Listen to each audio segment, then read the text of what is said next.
नमस्कार। महाराणा प्रताप ने अपने अंतिम समय में अपने उत्तराधिकारी अमर सिंह और सरदारों से प्रतिज्ञा करवाई कि जिस पताका को उन्होंने प्राणपण से ऊंचा रखा है उसे उनके देहांत के बाद भी झुकने नहीं दिया जाएगा। दिल्ली के सिंहासन पर बैठने वाले बादशाहों की अधीनता कभी स्वीकार नहीं की जाएगी।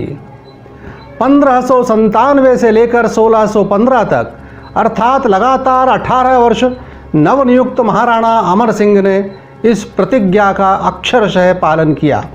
राज्यारोहण के तत्काल बाद उन्होंने मुगलिया सल्तनत का सरदर्द बढ़ाना शुरू कर दिया। उन्होंने न अपना देखा न पराया, जो मुगलों की तरफ से आया उसे उन्होंने शत्रु मानकर ठिकाने लगाया। यहाँ तक कि उनके सगे मौसा देवलिया रावत भानु सिंह भी उनसे लड़ते हुए मारे गए।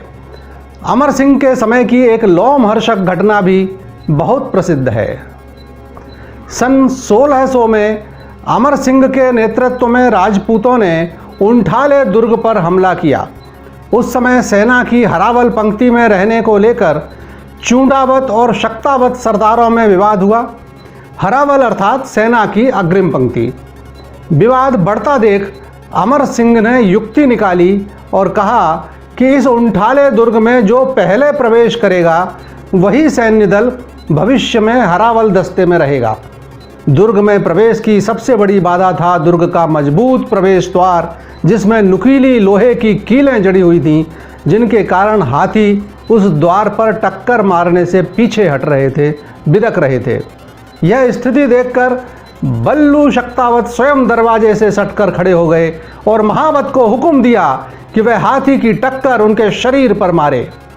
आंखों में आंसू लिए महावत ने हाथी को निर्देशित किया। द्वार तो टूट गया, किंतु साथ ही बल्लू शक्तावत का भी उन कीलों से बिंधकर प्राणांत हो गया।